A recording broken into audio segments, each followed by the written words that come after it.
Olá, você que acompanha Entre Séries. No vídeo de hoje eu vou falar sobre alguns projetos que eu estou esperando para 2026.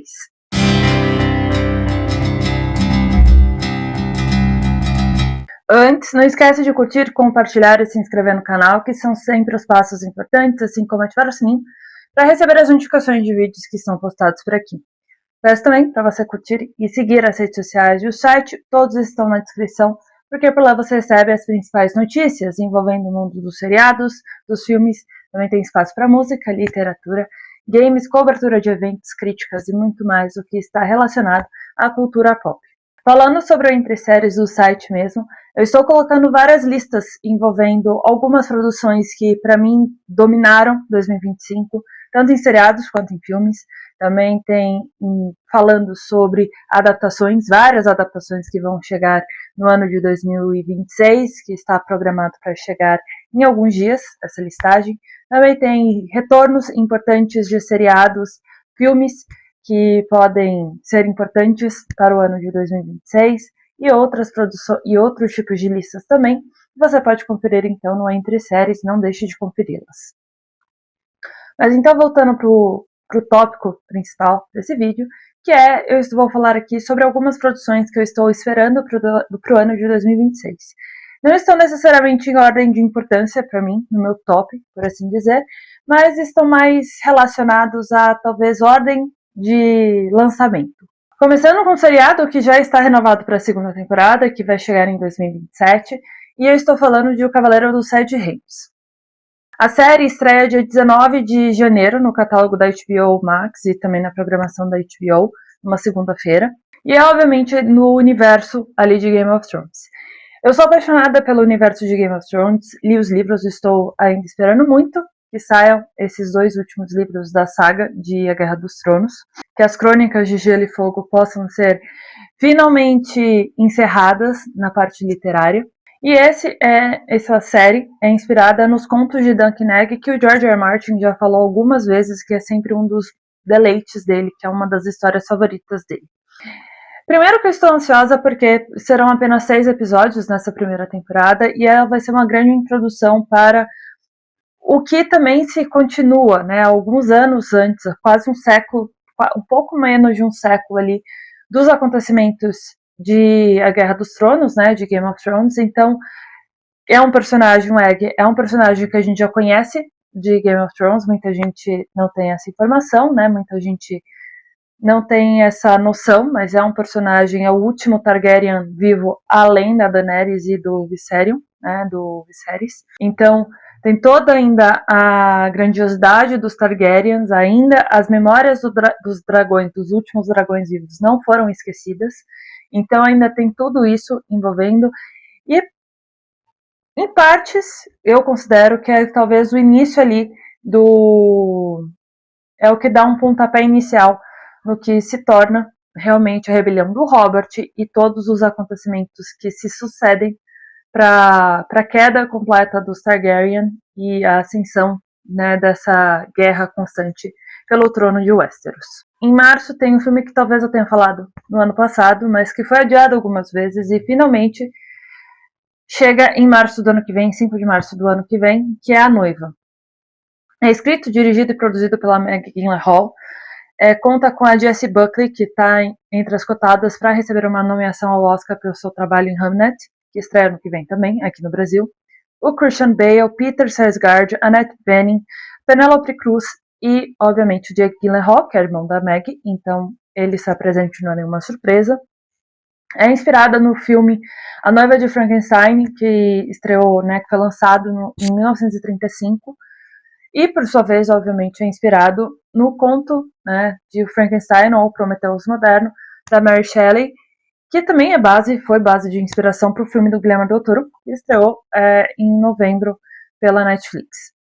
Eu estou ansiosa, principalmente por causa dessa reinspiração dessa nova versão sobre a noiva, e como tem essa proximidade com o lançamento de Frankenstein, que eu adorei, eu amei, para mim é um dos melhores filmes de 2025, pelo menos é um dos que mais me tocaram, né, em 2025, não entrando em outros méritos, mas é um dos filmes que mais me agradou, enfim. E traz aqui é a Meg dirigindo. Eu acho que é um grande questionamento, e trazer uma estrela em ascensão que é a Jessie, tem o Christian Bale, que é já consagrado, tem o Jake, tem a Annette, né, tem toda a questão de, basicamente o filme é o Frankenstein demandando, né, pedindo que que a doutora crie, né, uma companheira para ele, que é um pouco explorado, que é um pouco pincelado, por exemplo, no próprio filme do Guilherme Del Toro.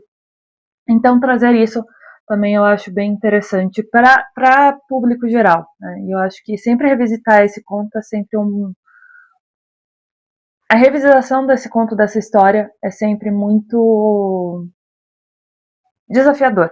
Então, trazer isso novamente com tanto pouco espaço de tempo entre um e outro, né? E eu chamo de conto porque é uma narração, né? Então, mas, enfim, né? É um dos filmes que eu mais estava esperando para 2025, antes de ser adiado para 2026, e agora finalmente talvez vai ganhar, né, seu grande lançamento nos cinemas. Eu espero profundamente que não me decepcione, mas somente em março vamos conferir isso. Para Santo para Maio, temos um novo capítulo para a saga Star Wars. Após o sucesso de 3 temporadas no Disney Plus, o Mandaloriano chega com o filme O Mandaloriano e Grogu nas telas do cinema. É dirigido pelo Jon Favreau, né, e que ele coescreveu o roteiro ao lado do Dave Filoni. Pedro Pascal, a Sigourney Weaver, Jeremy Allen White, Johnny Cohen, entre outros, estão no elenco. E é realmente a sequência ali, é uma nova missão que o Mandaloriano e o seu Grogu precisam enfrentar nessa era da Nova República na galáxia, e outros detalhes não foram especificados. Mas como é Star Wars, eu sempre tenho muita esperança, muito brilho no olho, né? E não é o projeto Star Wars que eu mais estou esperando para os próximos anos. Provavelmente Starfighter, dirigido pelo Sean Levi, nunca sei falar o nome, e estrelado pelo Ryan Gosling e pela Mia Goth, talvez, que estreia em maio do ano que vem, né, de 2027, seja o que eu mais estou esperando dessas novas sequências, assim como da Rey também, que ainda está em um desenvolvimento um pouco mais lento, para o que eu acredito que seja o ideal, mas aí a Lucasfilm que lide com isso. Mas ter essa sequência, né, do que esse filme seria a 4ª temporada da série, mas eles preferiram transformar em um filme e talvez concluir essa história. Então eu estou bem ansiosa para que isso chegue logo aos cinemas, para a gente também partir para uma outra fase do capítulo de Star Wars no geral, e talvez explorar novas histórias, novos capítulos, né? Novos cantos da galáxia. Passando para junho, tem Supergirl, dirigido pelo Greg Gillespie, escrito pela Ana Nogueira, e ela está trabalhando em outros projetos dentro da DC Studios, incluindo sobre o Jovem Titãs, que talvez é o que eu mais esteja esperando desses possíveis projetos que chegam aí da DC Studios. Obviamente é o segundo filme dessa nova caminhada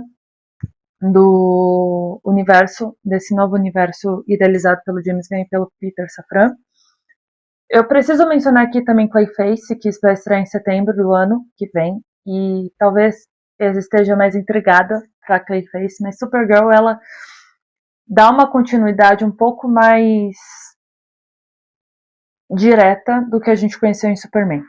É inspirada na saga do Mulher do Amanhã, que foi escrita pelo Tom Kim e ilustrado pela Bloquis Evelyn, espero estar falando tudo corretamente.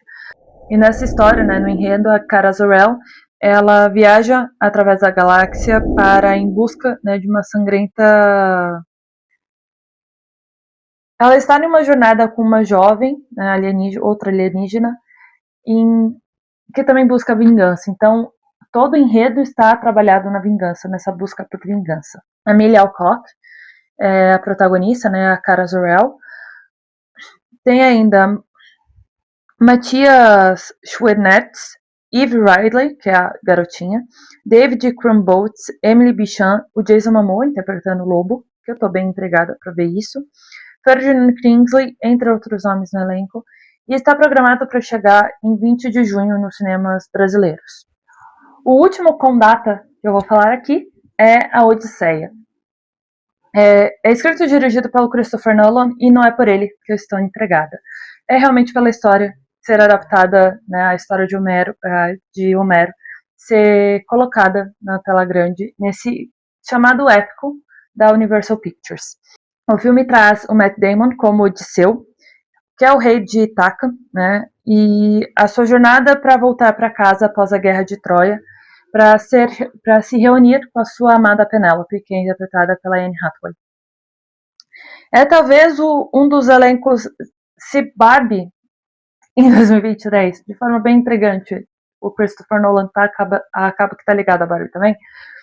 Se em 2023 estava todo mundo em Barbie, esse ano tá todo mundo em Odisseia, porque tem o Matt Damon, a Anne Hathaway, o Tom Holland, Zendaya, Lupita Nyong'o, Robert Pattinson, Charlize Theron, o Jon Bernthal, Elliot Page, Corey Hawkins, Giovanna Depo, entre muitos nomes que estão aí, então, no elenco de A Odisseia, que estreia em julho nos cinemas mundiais.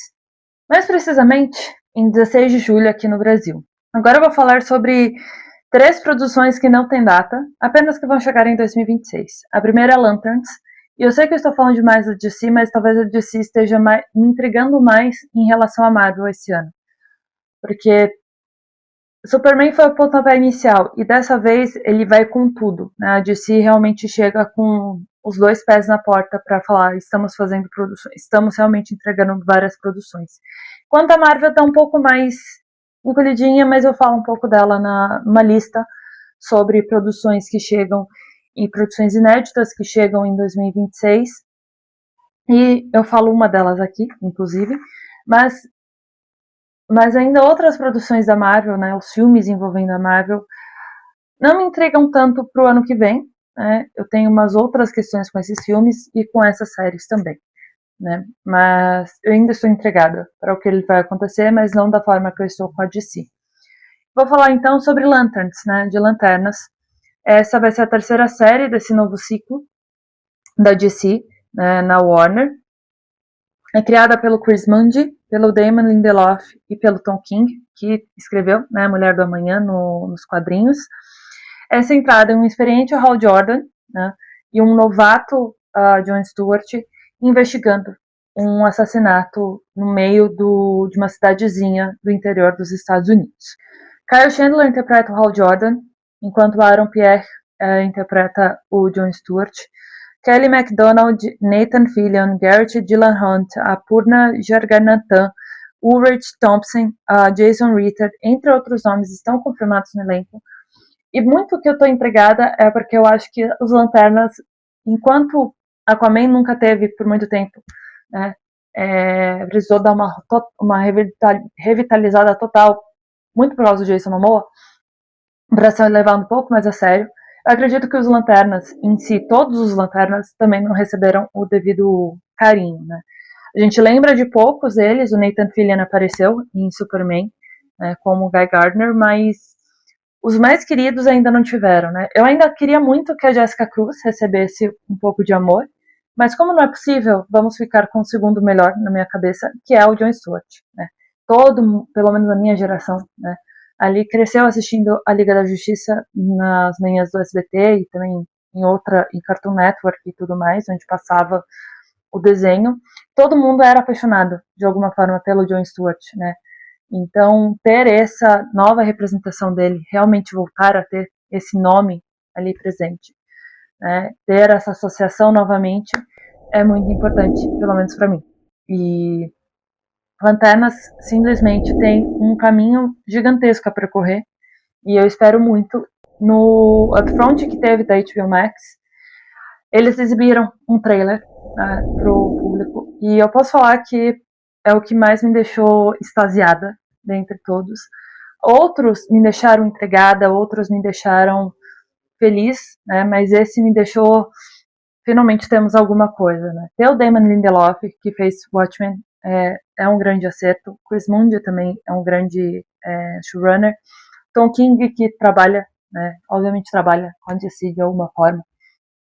Então também acrescenta muito pelo que eu gosto dos Lanternas e eu estou bem ansiosa para assistir finalmente Lanternas. Passando para uma adaptação, né, de um livro, de uma saga de livros, né, uma série de livros que é bem popular aqui no Brasil. Estou falando de Off Campus. Ela estreia no Prime Video em algum momento de 2026. É baseado, né, nas histórias, nos livros da Ellie Kennedy, que cada livro, né, dos primeiros 4 é centrado em um jogador de hóquei do time da Briar e as suas vidas amorosas, né? O quinto livro, legal, ele tem são como se fossem novelas, né, contos, segundo os epílogos dessas produções, desses primeiros livros. Tem também os seus spin-offs, né? Tem Briar U com outro, né, uma nova leva de meninos do rock da Briar.